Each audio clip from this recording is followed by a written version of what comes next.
Welcome to the latest Grandpa Dougo slideshow, the Cave Clan in Brisbane.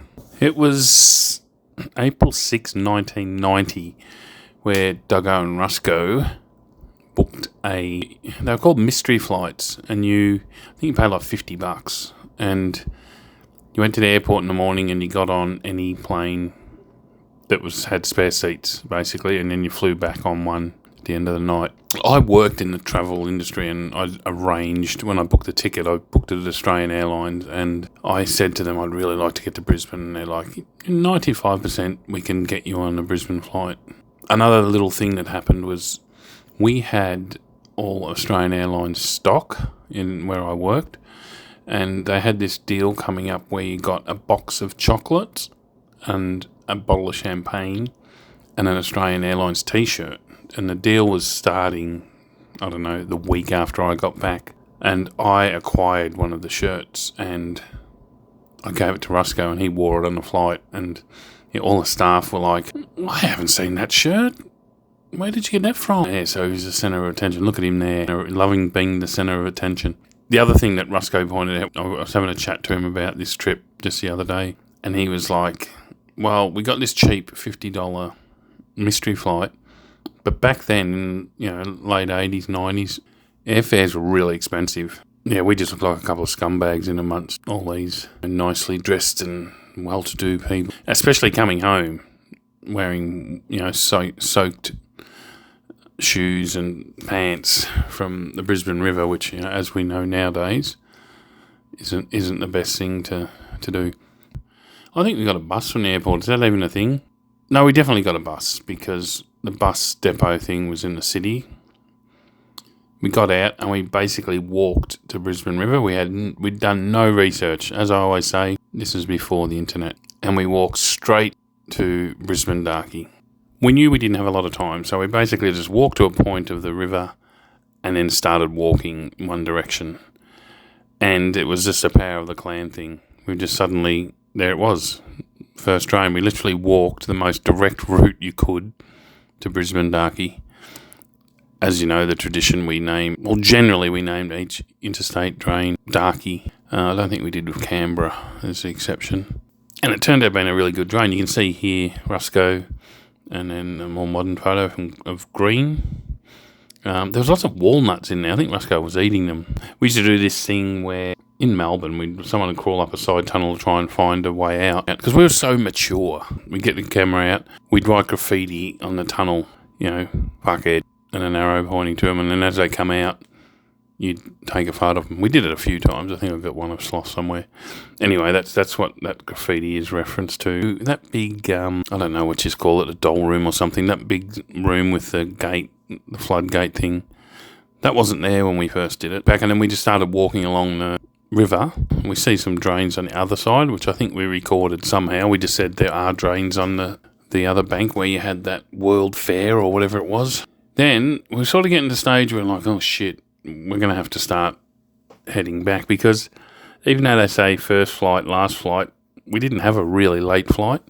It was late, but it was like, 8 o'clock, and we didn't want to miss a plane, so we knew we'd have to find a drain too. And then suddenly we just saw this drain, this really cool looking sandstone arch drain, but there were workers there. First time we tried to get in, one time we walked through the entrance, and then the dudes on the raft came around the corner. We were out of their sight for a minute, but they came around and caught us, and they're like, you can't go in there. And we just dropped the classic line of, I dropped my wallet down the gutter. We were going to go get it. And they were like, no, you got to go see the council or something. You can't go in there. So we got out. Yeah, actually, in the meantime, we went and bought Kmart tracksuit pants. We came back and they'd gone. The good thing was there was a manhole, which this photo here. Actually, a little story about this photo. I love this photo, but it got water damage. A lot of these Brisbane photos got water damage. And because I don't have any idea about fixing photos, I did it manually, and this is how it looked. And people were literally saying to me when I used it, I think I used that for Trainer, but they were literally saying to me, what's with all the shitty, Photoshop attempt and all that? And I was like, yeah, that's how I am. That's my standard. But then go back to where all the shit's on it. Then I just did this one with my phone, and it literally, and I'm not exaggerating, it took me like 90 seconds. I know it's not brilliant, but that other one, the previous one I showed you, took me like maybe 2 hours to get that shitty looking, almost looks like something out of Minecraft. But this one, 90 seconds. I'll put these photos around heaps. Everyone's seen these photos. But if you're new in Brisbane or whatever, this is what the second drain we found looks like. I think it's changed quite a bit. I'd like to do it again. It's got a bit of a history, this drain now. Someone passed away in it. But, it's a good drain. And as a result of this trip, we were like, we need a Brisbane Cave Clan. They've got some good stuff up here. Our whole trip, basically, Rusco and I walked between Brisbane, Darkie and 100th, which it's not that far. That's all we did, those 2 drains. And then, we rushed and got on a plane and stunk the plane out. It was so embarrassing. But the point is, that day trip was like, we've got to go up and do Brisbane stuff and get Brisbane members. Because at the time, we didn't really know. Could have went up there and it was all canals or whatever. So, no, that was a really important trip. So, I sort of understand Sydney's history a bit, and obviously I understand Melbourne's. I understand Adelaide's a bit, but for some reason I always get a bit mixed up with Brisbane. I had a quick chat to Desanct, so thanks for your information. It really helped, and I also had a look at I think it was Ildrono 98, 99, had a bit about how Brisbane started. So Rusco and I, April 6, 1990. The following year, Burford contacted us. Although he did explore with 1 or 2 people, it was pretty obvious after a couple of years that he wasn't going to be a predator or a Zorga or a Dougo. Although he kept in touch with us, and I never met him, I never went up. Or when we went up, he wasn't available or something like that. In 1995, Predator was up in Brisbane and bumped into a guy called Azza. And Predator gave him a list of Brisbane drains, and, that got Azza fired up. What happened then was Azza and a couple of his mates, I think he lived with Todd and Possum, they went and did drains just burning a kerosene cloth, and they got quite crook from it. And that put Azza off for a while. Then in 1997, he was living in a squat with Todd and Possum, and he saw a Cave Clan sticker. And he contacted us, and basically that was it. The Brisbane Clan took off good and proper. I think they had another guy called Zeus that sort of did a bit of stuff with them. And they were pretty active for a few years, and then they were all sort of into music and into other things. They weren't, like, a lot of people that get into Cave Clan or Urbex or drone exploring, they're just into it. It's their thing. Whereas Azza, Todd and Possum had other things to do. And they sort of faded out after a while. And then in the early 2000s, Desanct came along, and I try not to be too much of a suck ass on these videos. Like, there's a lot of good photographers in the Cave Clan, and Desanct is a great photographer. But a lot of the others are just really into drains or tunnels, and they're really good at it. That's their thing. Desanct got into all the hardcore drains around the world, but he also got into all these other hardcore locations. To me, he seemed to be like another level above those other big Cave Clan names. So he came along, and with him came Equilax, Quantum X, Ilon, I think he was part of their crew, Jojo, Millsy with an I, there was a Millsy with a Y in Sydney. I pronounce it Fed, Phed, he was another one, Subnormal, Dozy, Maga and a few others. After making these videos, I kind of wish I had they're mostly ad lib, but I kind of wish I had maybe did a bit more homework with them. Although it was just something to do over winter, because I was trying to do, for the last couple of years, I've been doing a video every week, and it was just one way I could do it over the winter. In 2010-ish, I reckon about 2010, by then, Desanct had sort of gone overseas and was travelling heaps, and most of the other Brisbane clan sort of went either left or, well, we called them the Ninja Clan. It wasn't really a negative thing. They were like ninjas. I think sometimes I thought we were giving them shit, but they also wore ninja masks or, covered their face and all that. Then Bong Ass went up there, and I think like Metawaffle and Meat Rat, maybe Pipe Fox, there was a few others, and they sort of fired things up again. And somewhere along that, Green fits into it as well. He went up and rediscovered a lot of drains that people had sort of... Because when Azza and that were exploring, they weren't really keeping location lists. So then Green rediscovered things. A few things accidentally got renamed. Here's some photos from when Green and myself went up in 2023. Had a few beers and did a stack of Cave Clan videos.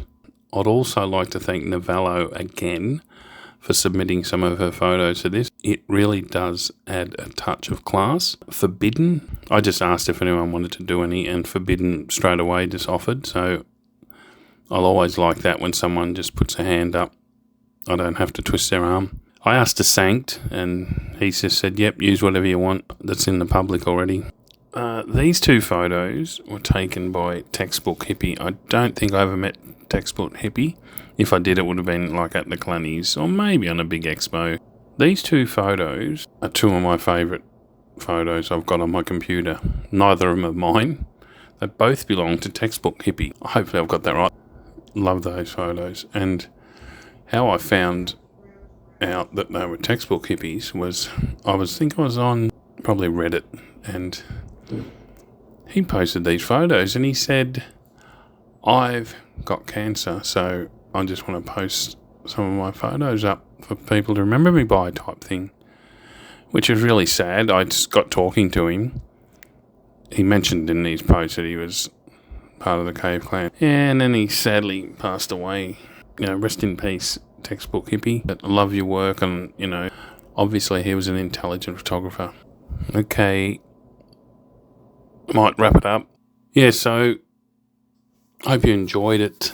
Brisbane's awesome. Like anywhere nowadays, there's people up there you can contact. You don't have to contact the Cave Clan. There's people all over the place now doing stuff. So, but yeah, be careful when you go up there. When it rains, no drain. You need to really be careful with Brisbane because its seasons are different to ours. I'm not going to go on about it here, but research it before you go.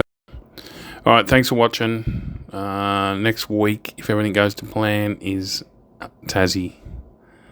Cheers.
I didn't realise that you were such a, played a part. You've mentioned a few drains that you found in Brisbane. I thought you just came up here and bummed around. You know what I mean? So what else were you involved in finding up here? This one had been found before. Like, we knew there was a drone because Azza had mentioned it. He goes, it's this drone, but I can't fucking remember where it is.